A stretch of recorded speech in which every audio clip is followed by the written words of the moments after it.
and he's been doing surgery since he was a kid. His new movie with Keanu. How does a child prodigy once dismissed as a short-lived television novelty rise to become one of the most versatile performers of his generation? How does someone who grew up thousands of miles away from Hollywood's shimmering skyline transform into an icon of television, Broadway, comedy, drama, and live entertainment? This is the story of Neil Patrick Harris, a boy who captured America's heart long before he understood what fame truly meant. A teen star who struggled to escape the shadow of his own early success. A performer who reinvented himself again and again. The world had no choice but to recognize the full scale of his talent. His journey is not just about skill, ambition, and charisma. It is a story of pressure, stigma, scandal, reinvention, and a relentless pursuit of artistic freedom. And the biggest question of all, how did a kid from New Mexico become a legend who conquered sitcoms, Broadway, Hollywood, and live television all at once? Today, we dive into the rise, fall, reinvention, and lasting legacy of Neil Patrick Harris, one of the most resilient and transformative figures in modern entertainment. Neil Patrick Harris was born on June 15, 1973, in Albuquerque, New Mexico, a place far removed from the movie sets and red carpets that would one day define him. His parents, Sheila and Ron Harris, were lawyers by profession. No one in the family worked in show business, and yet, from the moment Neil could talk, he gravitated toward performance. As a child, Neil was endlessly curious. He mimicked voices, acted out scenes from movies he had never actually seen, and entertained his parents' friends with improvised comedy skits. While other kids were playing outside, Neil was staging imaginary musicals in the living room. But his path to Hollywood began almost accidentally. During a school drama camp, a teacher noticed something rare in Neil, an instinct for acting that went beyond age or training. That teacher introduced him to auditions, and everything changed at just 15. He landed a life-altering role opposite Whoopi Goldberg in the 1988 drama, Clara's Heart.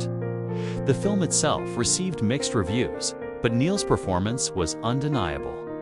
He earned a Golden Globe nomination, something almost unheard of for a boy his age. Overnight, Hollywood took notice, but success that arrives too early is both a blessing and a burden. Neil didn't yet understand how fame could lift someone up or tear them apart.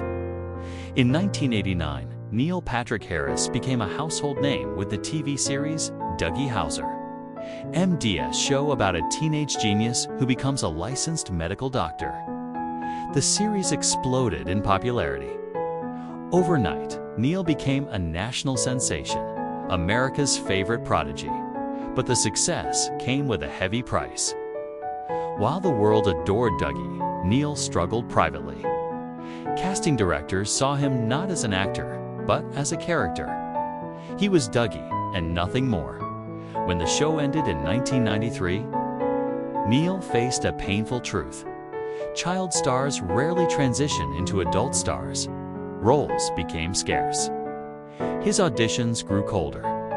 For the first time, he experienced the quiet, lonely descent that so many young actors encounter after early fame fades. Instead of giving up, he rebuilt from the ground up. He took small roles on stage, guest appearances on TV, voice acting anything that allowed him to stay in the craft. His unexpected return to relevance came through a bizarre, hilarious cameo, a fictionalized, chaotic version of himself in Harold and Kumar Go to White Castle. It was bold, self-making, and unforgettable. Hollywood finally blinked. Neil Patrick Harris wasn't just a former child star. He was an actor with no fear of reinvention. Then came the role that would redefine his career forever. Barney Stinson in How I Met Your Mother, a womanizing, suit-obsessed playboy on the surface, but a character layered with charm, vulnerability, and comedic genius underneath. Neil's delivery, timing, and physical comedy revitalized the entire series. Barney Stinson became a cultural phenomenon, launching catchphrases, memes, and moments that echoed across an entire generation. During this era, Neil wasn't just back, he was unstoppable. For Emmy nominations for the role, critical acclaim for his comedic range, a newfound reputation as one of TV's most compelling scene stealers, but he wasn't done. On Broadway, he stunned audiences with his electrifying performance in Hedwig and the Angry Inch, earning a Tony Award and universal praise for his daring, emotional transformation on stage. Neil could sing, dance, act, host, and embody characters most actors wouldn't dare attempt. He then became the undisputed king of hosting, leading the Tony Awards, Emmy Awards, and even the Oscars with a mix of elegance, humor, and live show brilliance that only he could deliver. By the late 2010s, Neil Patrick Harris had reached the rarest heights, a performer respected across every major corner of entertainment. But even stars at their peak face storms. For Neil, some controversies stemmed from Hollywood's relentless scrutiny of LGBTQ public figures. After coming out in 2006, he received widespread support but also became a target of invasive speculation, tabloid gossip, and online criticism. His image as Barney Stinson, a straight, hypersexual womanizer, led some viewers to question his credibility, sparking debates and insensitive media coverage about his personal life. Later, social media controversies emerged around certain jokes, hosting moments, or misunderstood public statements, moments magnified by platforms always hungry for outrage.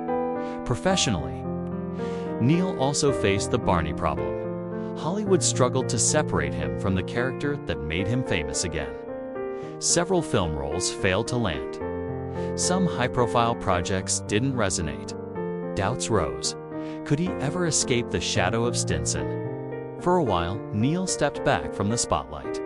The pressure of fame, family life, and public scrutiny created a quieter period that fans could sense but rarely understood. But like every chapter of his life, what followed was reinvention, something Neil had mastered better than almost anyone. Neil's path back wasn't dramatic, was strategic. He took a leap into a darker, stranger world. Netflix's A Series of Unfortunate Events, where he played Count Olaf, the villainous master of disguise. The role was theatrical, twisted, and wildly different from anything he had done before. Critics praised his fearless performance, and fans celebrated his return to eccentric, transformative characters.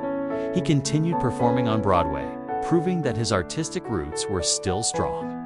He published best-selling books, voiced animated characters, and returned to dramatic roles such as his appearance in the acclaimed series It's a Sin. Beyond performance, his impact grew through humanitarian work, support for LGBTQ+ youth, advocacy for equal rights, and charity initiatives centered around arts education.